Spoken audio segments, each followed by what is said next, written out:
السلام عليكم ورحمة الله وبركاته.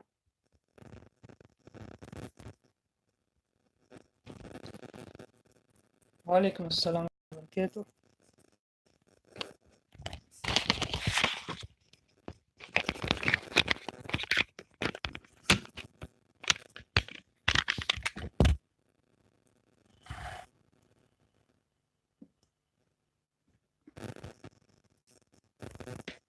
وعليكم السلام ورحمة الله وبركاته.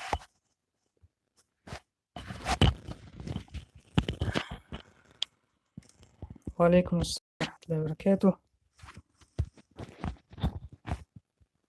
شاید انشالله درس را سر میکنیم.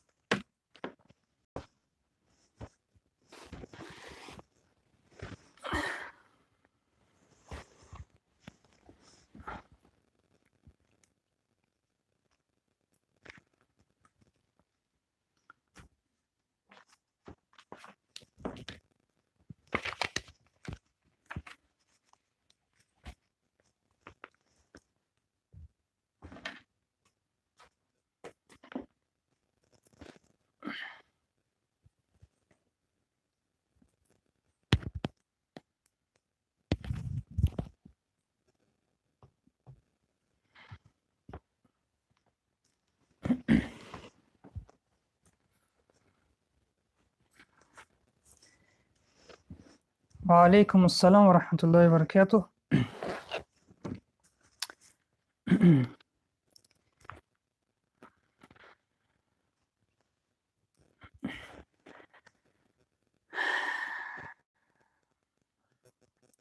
أعوذ بالله من الشيطان الرجيم. بسم الله الرحمن الرحيم.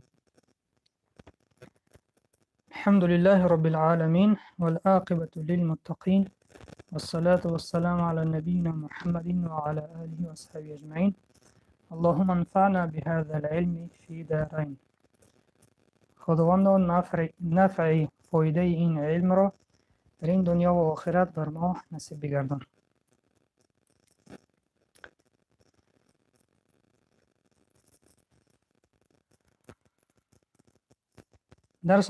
درس را با یک حدیث آغاز میکنیم.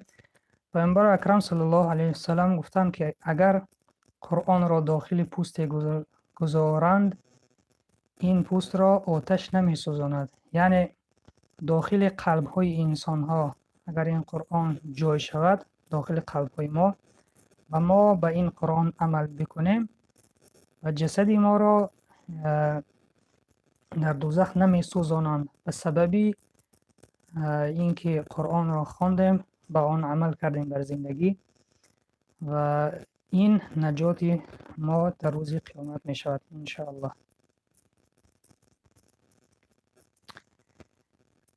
بسم الله الرحمن الرحیم. درس این روز را آغاز میکنیم. قلم و دفترهای خود را بگیرید، برای نوشتن آماده شوید، چون علم با نوشتن درج میگردد. چون علم با نوشتن درج میگردد. آنچه که شما می نویسید وقتی که فراموش کردید می توانید گشاده بخوانید. آنچه که ننوشتید چون انسان فراموش میکند از یاد میرود، برای همین خوب میشد که بنویسید. درس امروزه اگر کتاب رو نظر کنید، کتاب تجوید را، حرکت، ساکن، نون ساکن و تنوین، این موضوع ها است. سوال: حرکت چیست؟ حرکت این به فارسی به تاجیکی ترجمه کردن زیر، زبر و پیش. زیر، زبر و پیش. و به عربی اینها فتحه، ضمه و کسره میگویند. زبر این فتحه اینه که ا می باشد، کسره این زیر ای می باشد و ضمه این پیش او می باشد. یعنی این حرف های ا، ای، او، این حرف ها در زبان ما در الفبای ما حرف هستند، حکم حرف را دارند، ا ای او. ولیکن در الفبای عرب، در الفبای عربی اینها حکم آواز را دارند، آواز ا ای و او.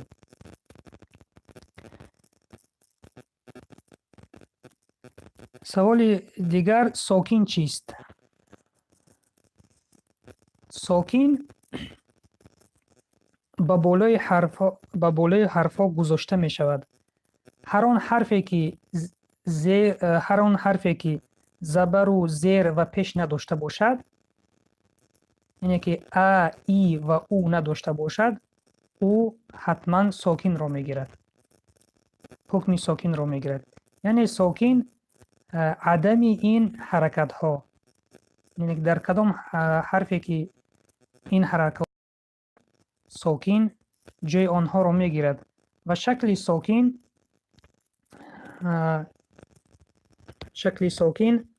در چنین نوشته می شود، ساکن چنین نوشته می شود و در قرآن این طرح هم نوشته می شود. ساکن قرآنی یعنی که در قرآن می گوید به مثل کم دومچه دارد، کمی دومچه دارد. و علیکم السلام.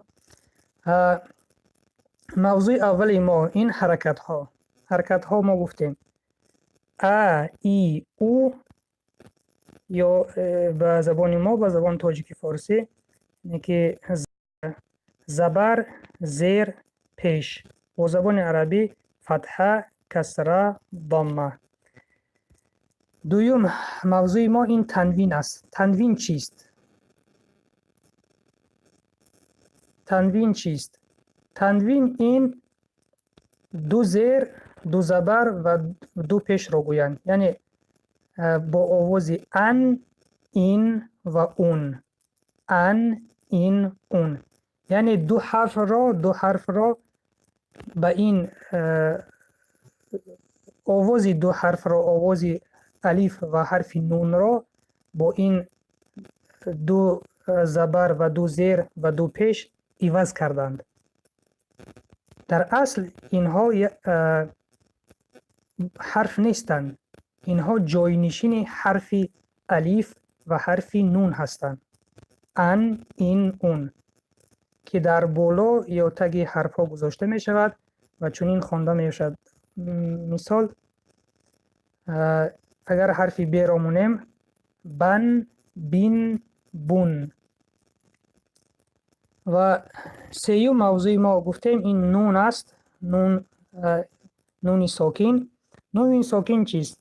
آن حرف نونی که در قرآن می آید و به فتحه، ان، این، اون، به فتحه و به پیش و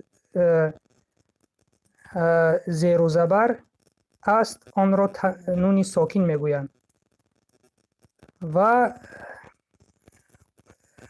قاعده های نون ساکن و تنوین یک هستند. اگر من به شما سوال دهم برای چی قاعده های نون ساکن و تنوین یک هستند، یعنی قاعده های اظهار، ادغام، اخفا، اقلاب، در جواب شما چی می نویسید؟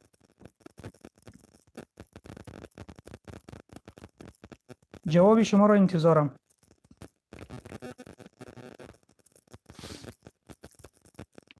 سوال را باز تکرار میکنم.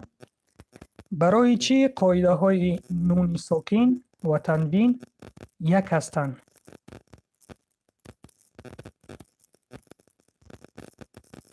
حاضر میفهمونم انشاءالله. برای چی قاعده های نون ساکن و تنوین یک هستند؟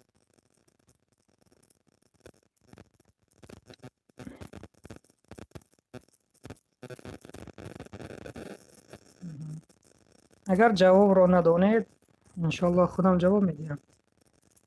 من برای چی میپرسم؟ برای خاطر اینکه بفهمم که شما را وادار کنم به این، شما را جلب کنم به این موضوع تا که فکر کنید برای چی.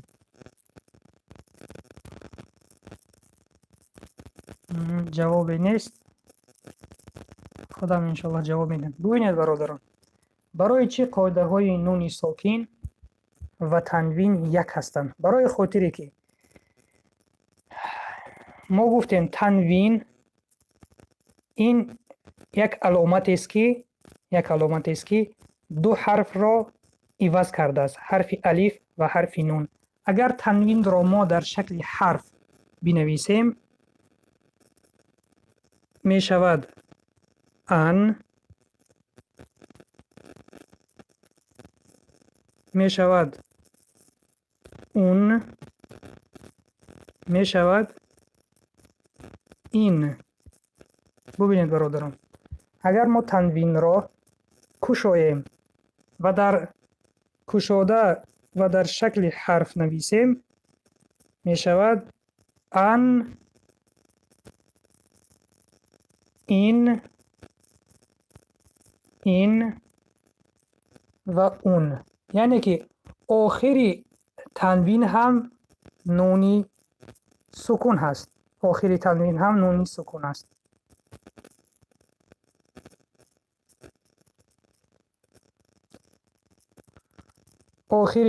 آخری هر یک تنوین نونی سکون دارد. اگر ما تنوین را کشاییم نونی سکون است. اگر تنوین ان را کشاییم نونی سکون آخرش، تنوین این را کشاییم آخرش نونی سکون و تنوین اون را به حرف نویسیم آخرش حرف نون هست. برای همین خاطر قاعده های تنوین ان، این، اون و قاعده های نون سکون یک خیل هستند.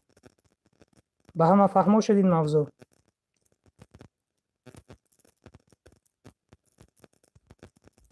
فهمو نشده باشد یک بار دیگر بفهمم، واضح کرده بگویم. چون تنوین ان، این، اون، آنها اگر ما با حرف نویسیم، چون اینها علامت هستند، اگر ما این علامت ها را، سه علامت را با حرف نویسیم آخری حرفش نونی ساکن می شود. ان، الف، نون، این، الف، نون و اون، الف، نون. برای همین خاطر قاعده های تنوین و نونی ساکن یک هستند، برای خاطری که تنوین را هم آخری حرفش نون هست. و فکرم این به همه فهمو شد.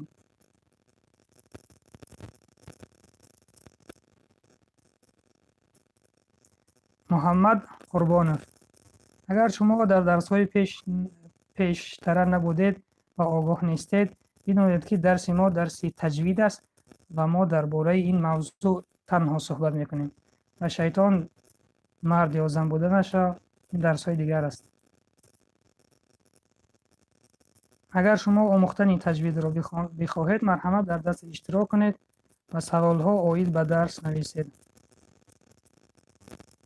بله، اگر نخواهید در درس خلل نرسانید. یعنی این فهمو شد به همه. تنوین این یک علامت است که دو حرکت را عوض کرده است. بله، و این تنوین را اگر ما کشاییم در شکل حرف بنویسیم، این دو حرف را میگیرد، حرف الف و حرف نون را. به همین سبب، به همین خاطر قاعده های نون ساکن و قاعده های تنوین یک هستند. امروز ما با شما قاعده یکمش را میگیریم که نامش اظهار است. قاعده اظهار. یکم قاعده نون ساکن و تنوین اظهار نام دارد.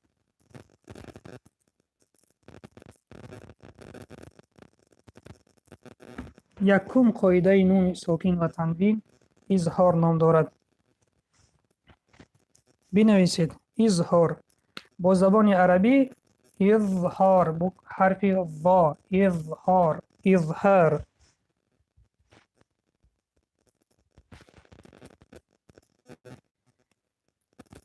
اظهار. سوال: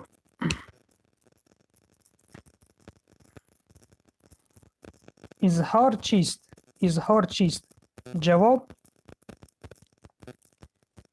اگر بعد از نون ساکن یا تنوین یکی از این حرف‌های حلق آید، یکی از این حرف های حلق آید،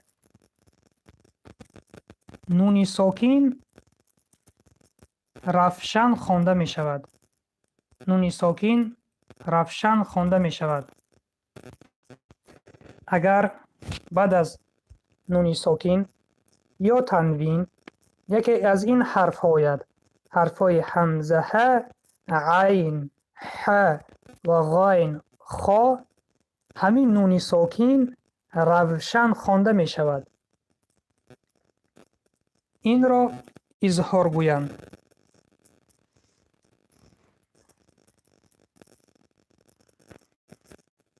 این حرف ها را حرف های حلق می گویند، چون که همه این حرف ها از حلق خارج می شوند. همزه، ح، عین، ح، غین، خا. اگر بعد از نون ساکن و تنوین این حرف ها آیند، نون ساکن روشن خوانده می شود و معنای کلمه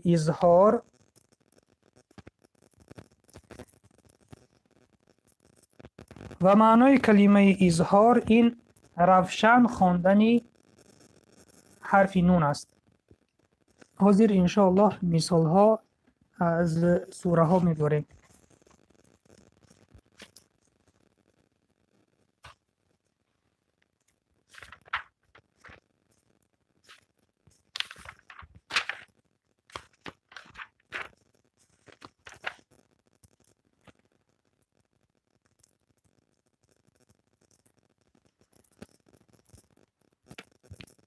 حاضر مثال ها رو می نویسم، کمتر انتظار شوید. حاضر مثال ها از سوره ها می بیاریم.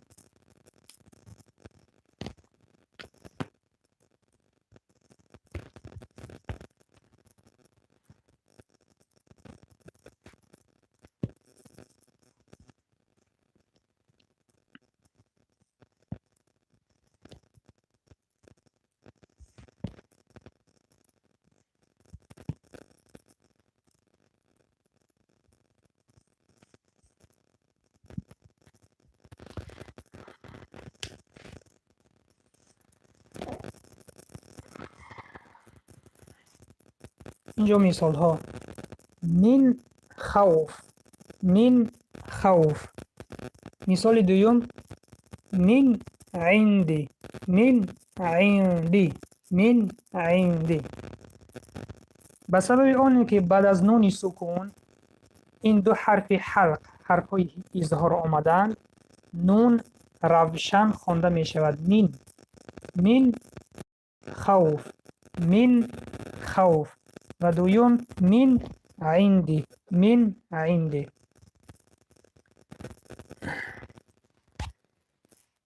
و مثال های دیگر که به تنوین علاقه دارند، بعد از تنوین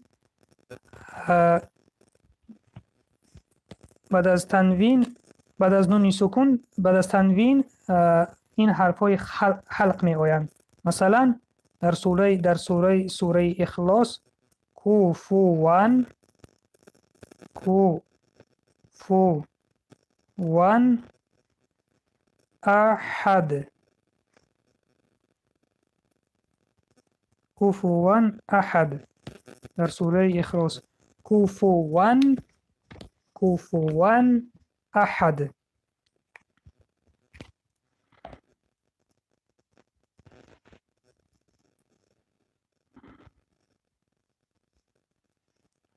حاضر مثال ها رو تیار کرده نشان می دهم.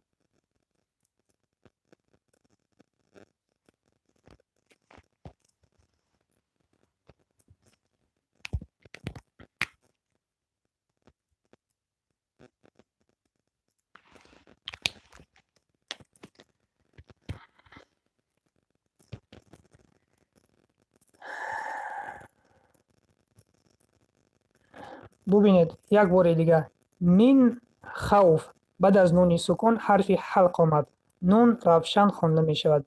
من عندی، بعد از نون سکون حرف عین آمد، نون روشن خوانده می شود. و مثالی که به تنوین علاقه دارد: کوفوان احد، بعد از تنوین ان حمزه آمد، به این سبب که آخر تنوین حرف نون است روشن خوانده می شود.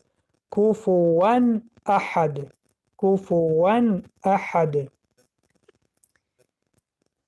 مثال دیگر با تنوین این، با تنوین این مثال دیگر حاسد اذا حسد، حاسد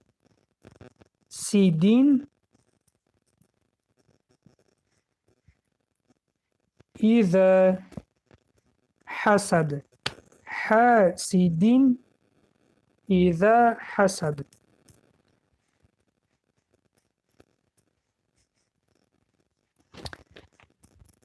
من برادران، حاسدین اذا حاسدین، بعد از تنوین این حمزه آمد. به این سبب نون تنوینی، نونی که در این علامت تنوین هست، روشن خوانده می شود. چون ما انشاءالله در آینده می گذاریم که دیگر قاعده های تجویدی است، قاعده هایی که به نون سکون دخل دارند، این اخفا، اقلاب، ادغام، که در آنجا در بعضی آنها نون خوانده نمی شود، در بعضش نون به حرف میم مبدل می گردد و در اخفا نون خوانده می شود ولیکن مخفی خوانده می شود، یعنی که با دماغ خوانده می شود، میا میا میا. و در قاعده اظهار بدانید که نون روشن خوانده می شود.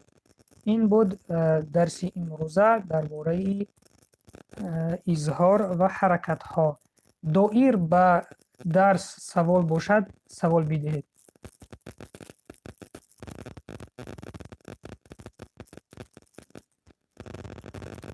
درس به فکرم فهمه شد.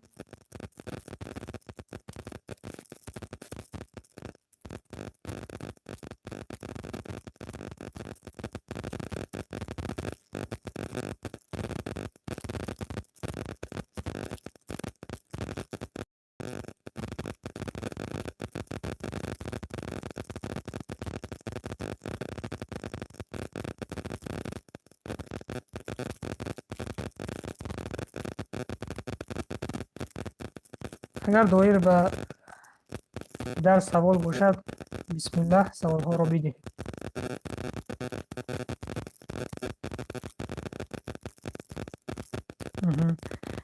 اگر سوال نباشد وظیفه خانگی چیست؟ باید شما این حرف های حلق را از یاد کنید، برای خاطر که وقتی که شما قرآن میخونید این حرف ها را باید در یاد داشته باشید تا در وقتی خواندن قرآن بدونید که بعد از این که نون سکون روشن خوانده می شود یا که روشن خوانده نمی شود. و همین سبب این حرف ها را باید شما از خود کنید و طریقه از خود کردنشون این هست: حمزه ها، عین ها، غین خا. قاعده اظهار اگر بعد از نون ساکین یکی از این حرف های حلق آیند نون روشن خوانده می شود. بله نون روشن خوانده می شود. و یک خطاگی در این خواندن نون، یک خطاگی است به شما میگویم. بعضی ها چنین میخوانند: مینه،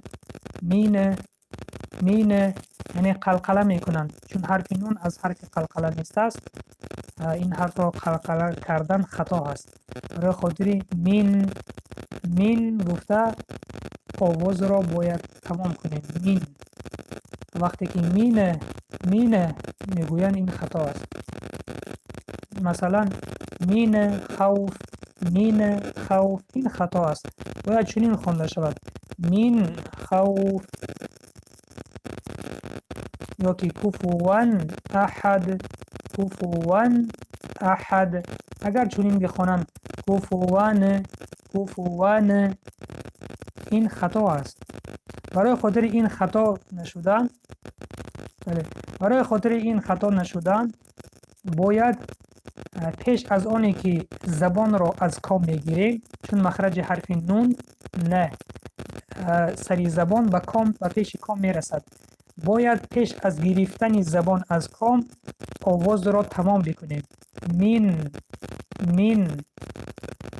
اگر آواز را تمام نکرده زبان را گیریم این خطا میشد. مین مین این خطا میشد. این قلقله میشود که حرف نون از حروف قلقله نیست، از حرف های قلقله نیست. انشالله در درس های آخر ما با شما حرف های قلقله را هم میگذاریم.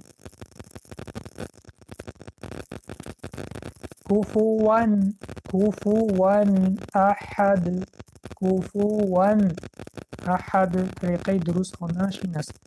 غاسق إذا غاسق إذا غاسقین. اگر چنین خوانده شود غاسقین این خطا است.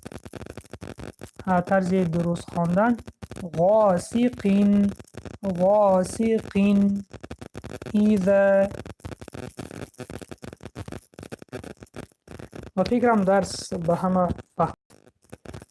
اگر جای نافهمی باشد بسم الله سوال بدهید و اگر نباشد انشاءالله در عمل غاسقین. بله در عمل این رو ما میخونیم انشاءالله. یک سوره رو میخونیم که این قاعده باشد.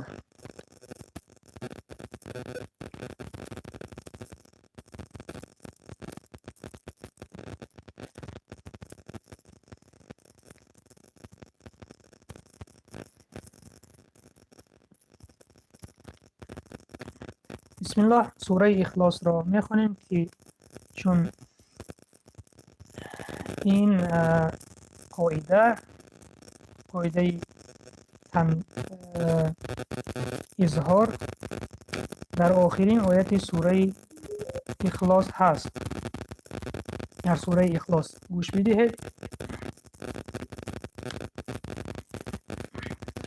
اعوذ بالله من الشیطان الرجیم. بسم الله الرحمن الرحیم.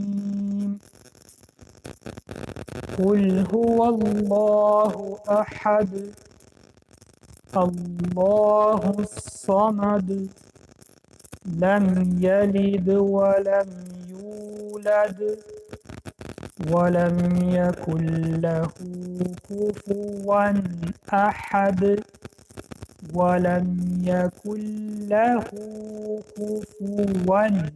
كفوا أحد. این طریقه درست خواندنش است. اگر کسی که کفوان خواند خطا است. ولم یکن له کفوا احد احد. دوامش در سوره فلق. در سوره فلق هم این قاعده می آید. بسم الله الرحمن الرحیم. قل اعوذ برب الفلق من شر ما خلق ومن شر غاسق إذا وقب ومن شر النفاثات في العقد ومن شر حاسد إذا حسد. در این سوره در سوره فلق در دو جا آمد. در آیت سیوم و من شر غاسق اذا وقب. غاسق بعد از تنوین آمد حمزه، برای همین نون تنوین بوده را رفشن میخونیم. غاسق. باز در آیت آخران و من شر حاسد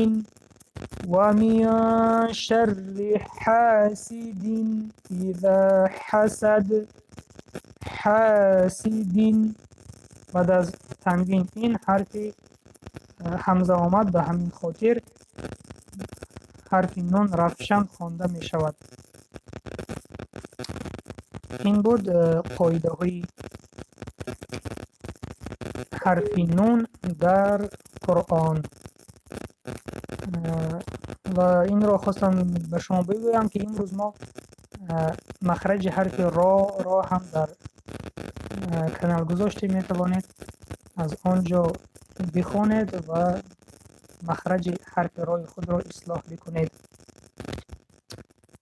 با همین درس امروزه ما به آخر می رسد.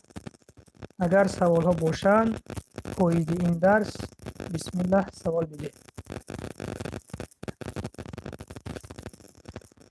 سوال های شما را انتظارم.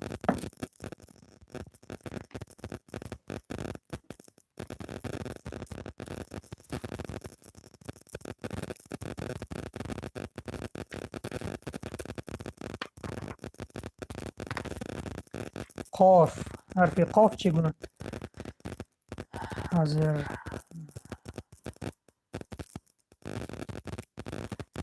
نون ساکن را کم میفهمم. نون ساکن را کمی میفهماندید. نون ساکن را کم. برادر، نون ساکن این نون که حرکت ندارد، حرکت های زیر و زبر پیش ندارد، یا این نون است که در آخری آیت می آید حرکت دارد ولکن به سبب ایستادن حرکت به ساکن تبدیل می یابد.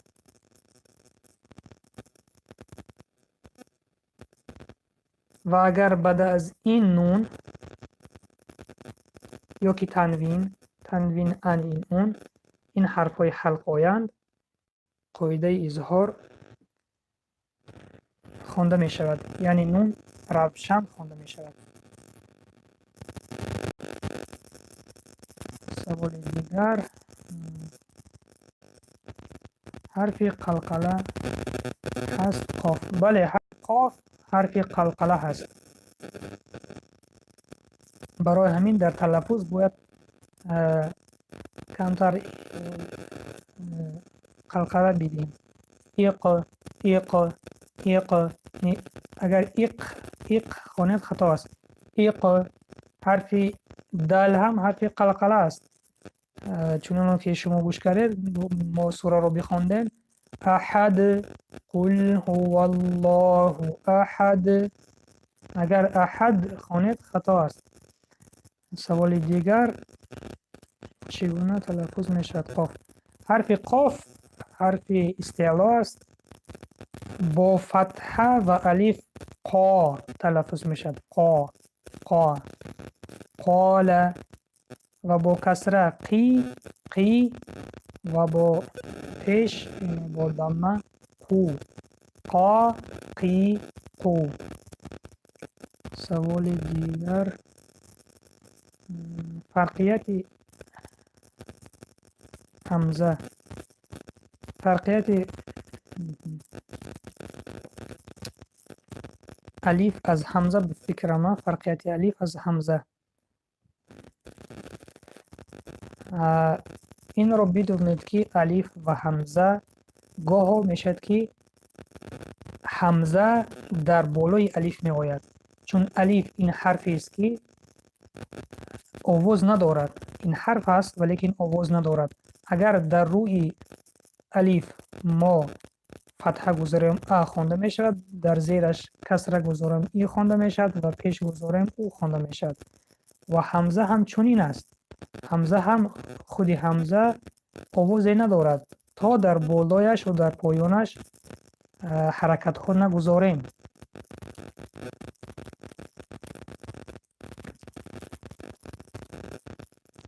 سوال دیگر، فکرم فهمو شد. و علیکم السلام و رحمت الله و برکاته. سوال اویدی درس باشد مرحبا.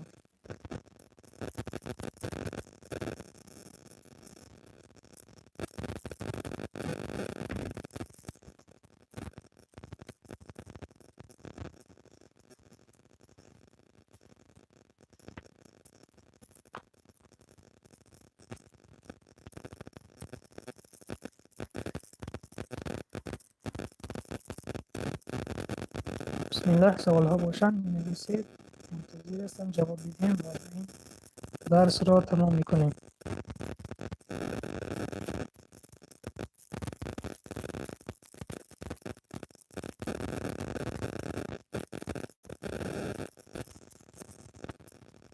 همین حرف ها تلفظشون میفهمونده. همین حرف ها تلفظ حرف های حلقه را، یعنی که حرف هایی که حاضر گذاشتیم، تلفظ حرف های اظهار را در نظر دارید.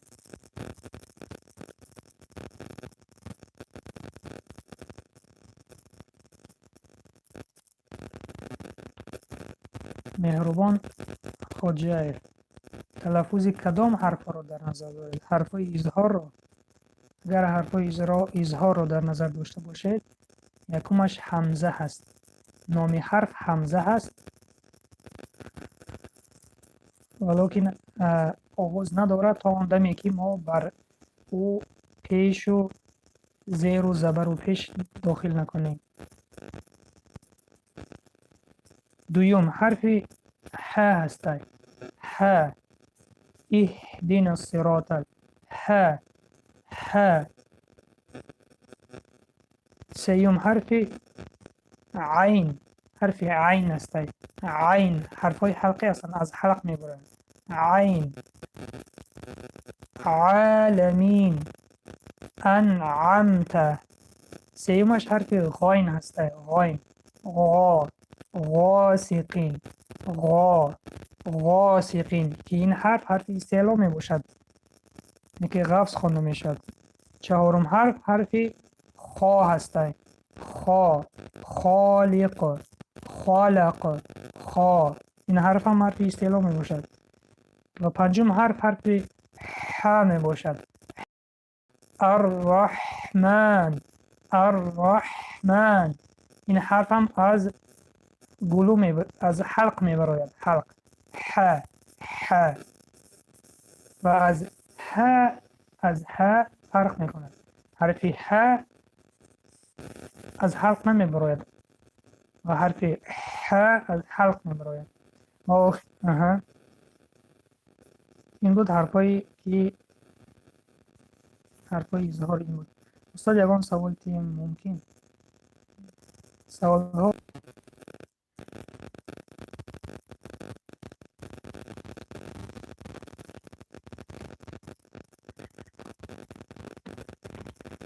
انشاءالله در درس دیگر ما با شما قاعده دیگر نون سکون را میگذاریم.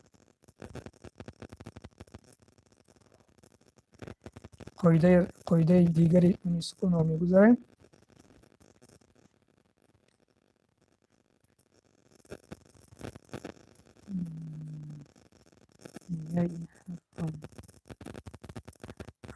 مهربان خواجه، سوال شما نافهمه است. نه یا این حرف رو میگوید. حرف یا رو میگوید. حرف یا اینه که با فتحه یا، با کسره یی و با ضمه یو خوانده می شود. یا یی یو. و هیچ وقت یا خوانده نمی شود. هیچ وقت بدونید که یا خوانده نمی شود. چون ملت ما که تجوید رو کسانی که به تجوید میخوانند این سوره فاتحه را میخوانند که ایاک نعبد. ایاک، این خطا است. ایاک باید بخوانند، چون حرف یای خوانده می شود یا یی و یو. هیچ وقت یا خوانده نمی شود، در خاطر دارید. و همین خاطر ما باید بخونیم ایاک نعبد و ایاک نستعین. اگر شما ایاک خوانید این خطا است، چون این آواز حرف یا در زبان عربی نیست. فهمو شد برادر؟ از یاد نکردن سوره های قرآن سببش در چیست؟ بسیار بخونه اما زیاد نمیشه. که در این سوال دادن که از یاد نشدن این سوره های قرآن سببش در چیست؟ بسیار میخوانیم از یاد نمیشود. ممکن که شما نحو سر کرده باشید. اگر شما نحو به حفظ سوره ها سر کرده باشید در اول کمی مشکل است و انشالله اگر این کار را دوام دهید، دوام دادن گیرید، انشالله این کار به شما آسان می شود. این مثل یک کار را وقتی که بسیارتر انجام می دهید، یعنی در این کار ماهر می شوید، در حفظ قرآن هم چنین است.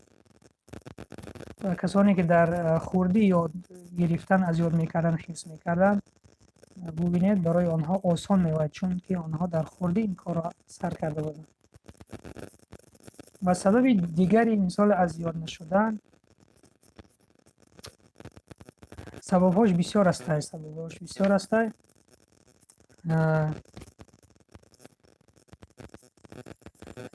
گناه هم سبب می شود، چون وقتی که امام شافعی رحمه الله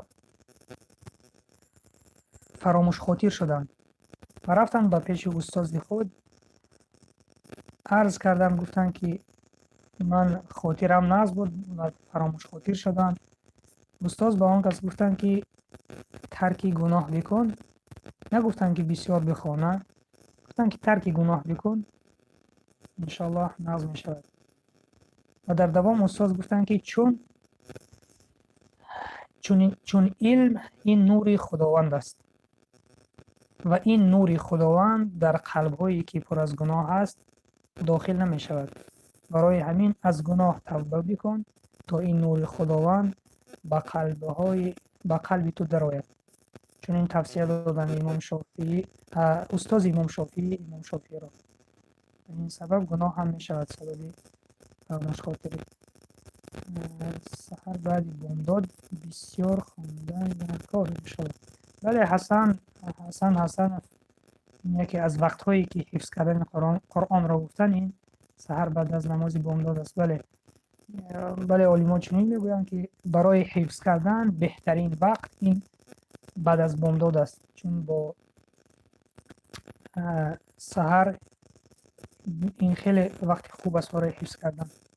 به همین سبب سوره های خود را می توانید، سوره هایی که حفظ می کنید در سحر بسیار تکرار بکنید و بیگاه آن سوره که حفظ کردید و که قرآن را تلاوت دارید در شب تلاوت کنید و در سحری آن سوره که بخوانید که عجب میشن. محمد قربانوف، حمالة الحطب. سوال شما چیست؟ چون شما این آیت را می‌نویسید حمالة الحطب.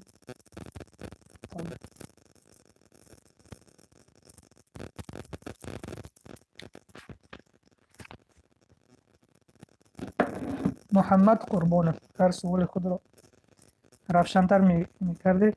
شما آیت را نوشتید و چی خواستن شما را ما نمی‌دانیم.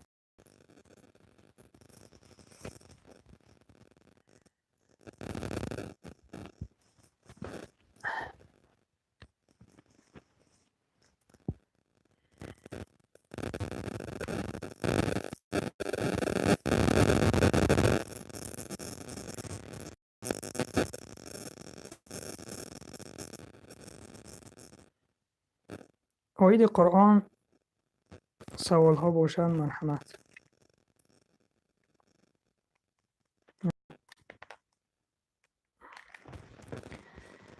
محمد قربانوف یکیش حرف ح را در نظر دارید. بله، یکمین حمالة الحطب، حرف حلقه است. اگر شما این حرف رو بسیار تلفظ بکنید حلق شما خشک می شود، از حلق می برد. حمالة الحطب، یا که بسم الله الرحمن الرحیم، یا که الحمد. اگر شما الحمد خونید خطا است. الحمد. ح. برای همین حرف ها را از حرف ه فرق کنید. کلمه الله، الله. سوال دیگر تلفظ همین معنای ادغام را میفهمید؟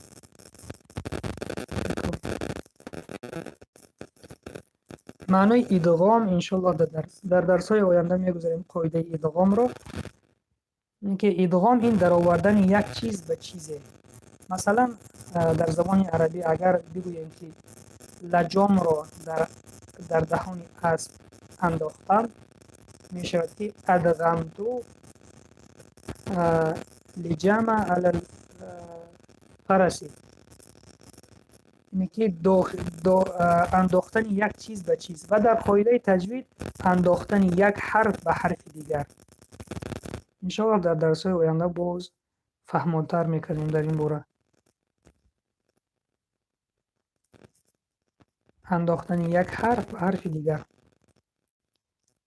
در معنی تجویدش. این حرف از گلو میبراید، از درون آموز. بله بله، حرف ح از گلو میبراید، از حلق میبراید ح. و حرف ه نکی هوا از داخل میبراید و به حلق نمیرسد. ح. وقتی که انسان بعد از دویدن اگر شما حس کرده باشید چنین مو میشین. این مخرج همون حرف ه است. ح. و حرف ح از حلق میبراید ح. سوال های دیگر روشن مرحمت.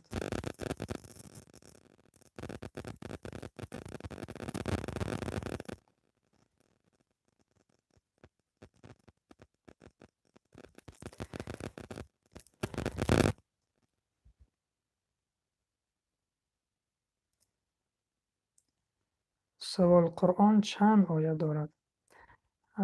آیت های قرآن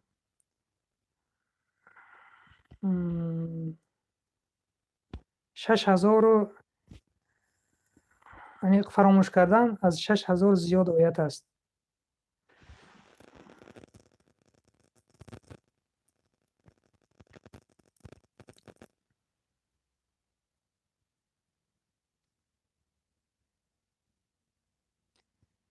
سوال ها بوشن مرحمت.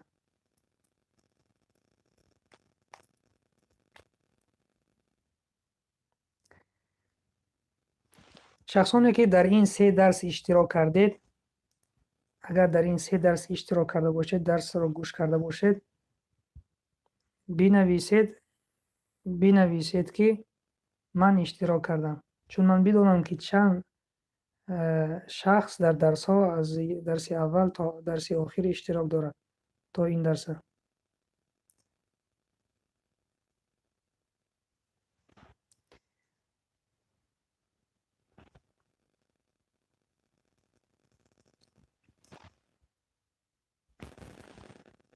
بله، باز روایت ها هست که از 6000 باز دیگر روایت ها هم هست. قرآن در چند سال به پیامبر صلی الله علیه و سلم نازل شد؟ قرآن در دوام 23 سال به پیامبر صلی الله علیه و سلم نازل شده است به سبب های گوناگون. به سبب های گوناگون. اینه که سبب میشد کسی که از پیامبر یک چی میپرسید یک آیت نازل میشد، یا که کافران آمده به پیامبر گفتن که بت‌ها رو نشان داده، گفتن که اینها خدای ماست، خدای تو در کجاست. سوره کافرون نازل شد.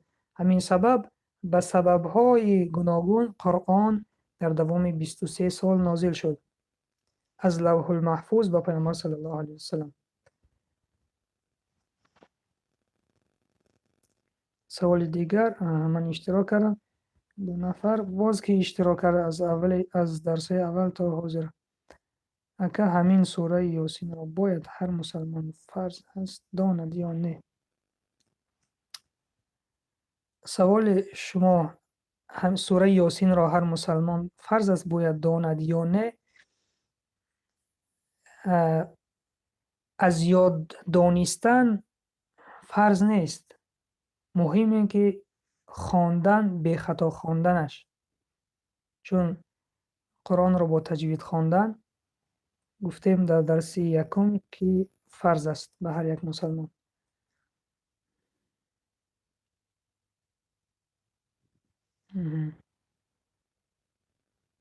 برادر اسلام شیطان هم.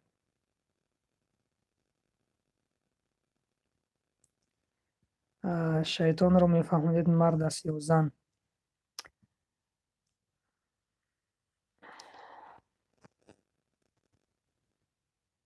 لوح المحفوظ چی معنی؟ لوح المحفوظ چی معنی دارد؟ لوح المحفوظ این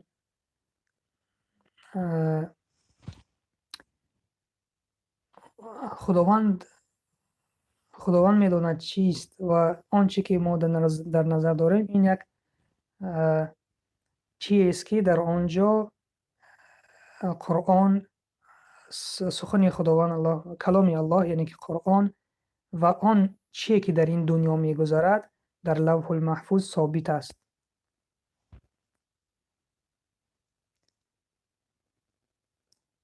درس اشتراک کردم. من اشتراک کردم. الحمدلله بیش از 6-7 کسا در درس اشتراک داشتم.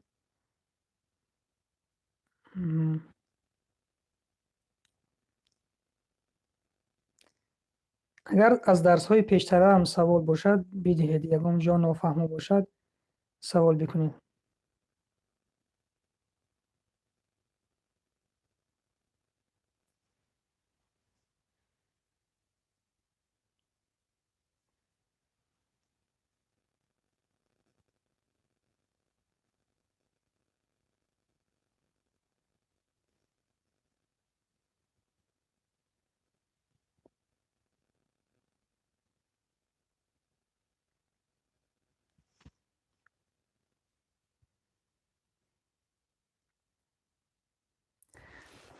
درباره شیطان ها از جنس جین و از جنس انسان هستند.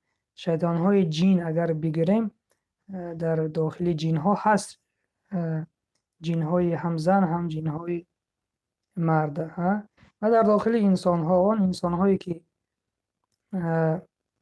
در این دنیا به فحشا دعوت میکنن، به کارهای بد دعوت میکنن، آنها هم شیطان های انسی هستند، چون در سوره ناس می آید من الجنة و الناس، من الجنة و الناس، که اینها هم کاری شیطان ها را انجام میدن و آنها هم زن هم مرد شده میتوانند. من اشتراک کردم. آیا نبی کلمه نبی و رسول فرق دارد البته.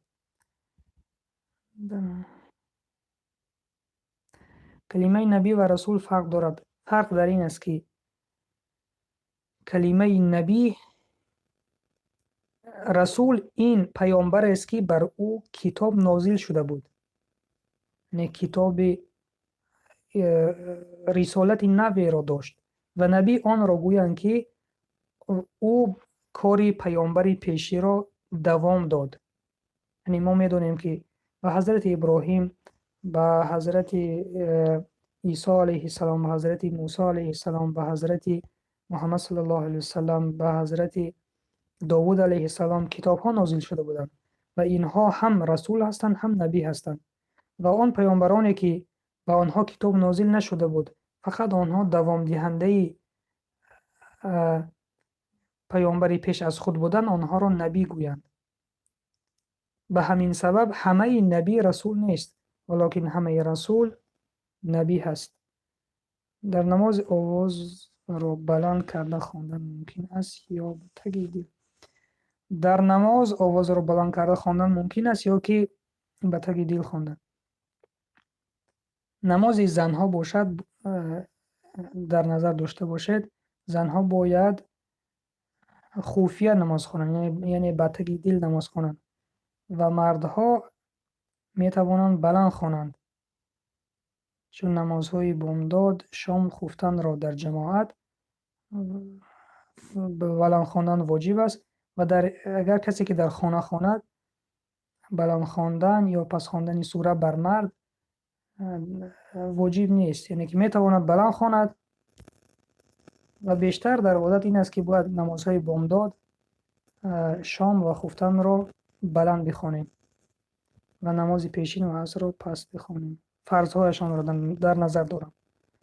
الله و به شما هم جزای خیر بدهد، برکت بدهد در علمهایتان. در دین 4 مذهب است.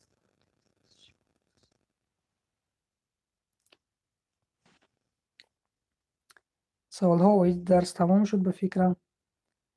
اولین قاری قرآن کی بود برادر؟ یعنی که اولین در یک، یعنی که از شما در نظر داشته باشید اولین انسان، اولین شخص از انسان ها پیامبر صلی الله علیه و سلم، چون اولین بر آن کس آیت نازل می شد و آن کس آیت را می خواندند و دیگر صحابگان از خود می کردند.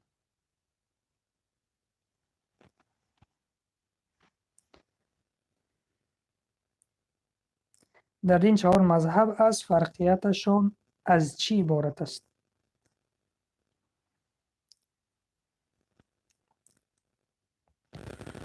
بله، 4 مذهبی اهل سنت و جماعه است که هر یک عالم مذهب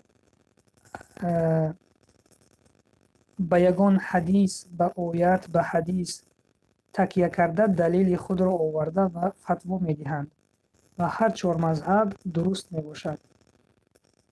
دوامش در دین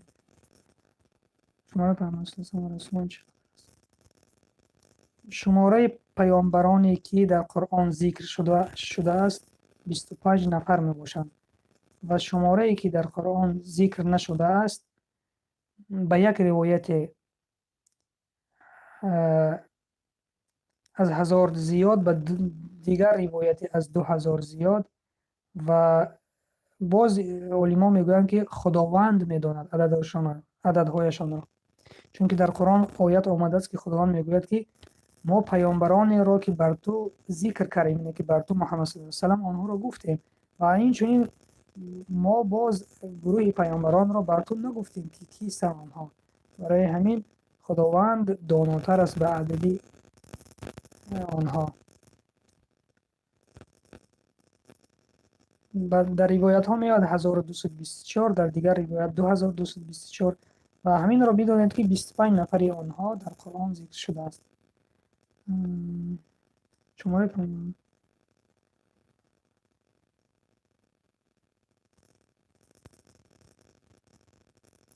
بله، وقت کسانی که دیر کردن میتونن این درس ها را باز در کانال تماشا بکنن.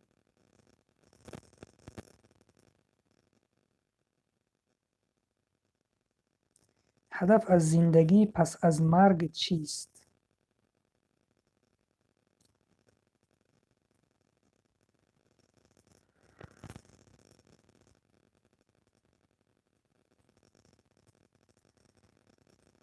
چون زندگی سوال شما هدف از زندگی پس از مرگ چیست؟ این زندگی که ما در این دنیا داریم، این زندگی است که برای امتحان است که در آینده چون پس از مرگ زندگی ابدی سر می شود، یعنی زندگی ابدی سر می شود و در آنجا حقهای همه بر انسان ها برگشتانده داده می شود. اگر در این دنیا ظالمی که شخص ها ظلم کرده بود، در آن دنیا انسان هایی که اطاعت خداوند کردند در این دنیا و طاعت خدا را به جای آوردن، همه گفتهای خدا را به جای آوردن، در آن دنیا به آنها اجر داده می شود و کسانی که طاعت پروردگار نکردن، سرکشی کردن، در آن دنیا عذاب کرده می شود. و هدف این که به دستور عملی پروردگار، به آن چی که پروردگار و پیامبر صلی الله علیه وسلم امر کردن، به این زیستن در این دنیا هست.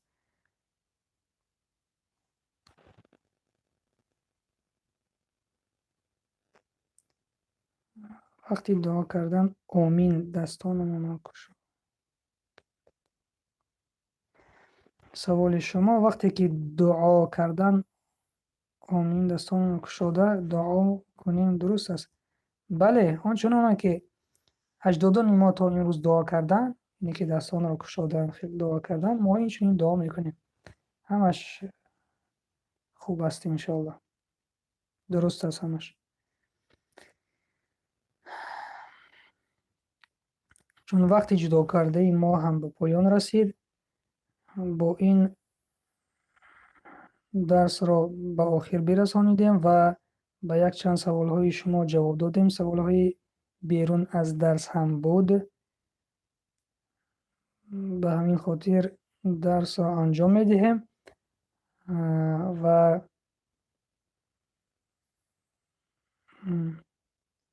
فکرم به همین سوال ها جواب دادم. بار دیگر سوال ها رو ببینم، به همش جواب است. و از همه شما میندار هستم که در درس اشتراک کردید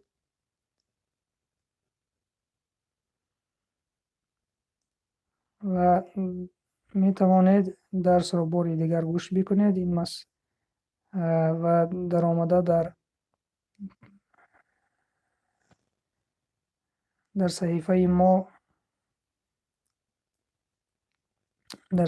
ما که درس مخرج ها هستند، مخرج حرف ها هستند، همه آنها را گوش بدهید.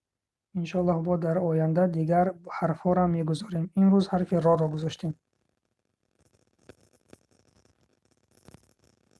سلامت باشید.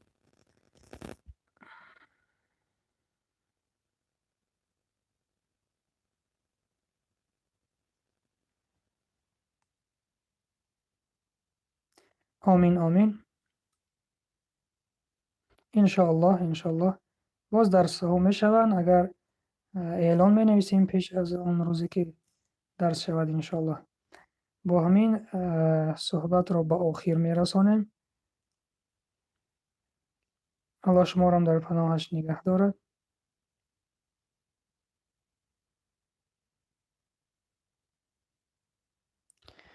به همین درس را به آخر می رسانیم. سبحانك اللهم و بحمدک، اشهد ان لا اله الا انت، نستغفرك و نتوب الیک. اللهم انا نسألك علما نافعا، اللهم اخرجنا من ظلمات الجهل والوهم واكرمنا بنور العلم والفهم برحمتك یا ارحم الراحمین. السلام علیکم و رحمت الله و برکاته. اینجا با سوال نویسن صحیفه ها چند تا هستند و بر کدام پیامبران نازل شده هستند؟ صحیفه ها با حضرت ابراهیم علیه السلام نازل شده هستند. به حضرت ابراهیم علیه السلام صحف ابراهیم و موسی باید هست.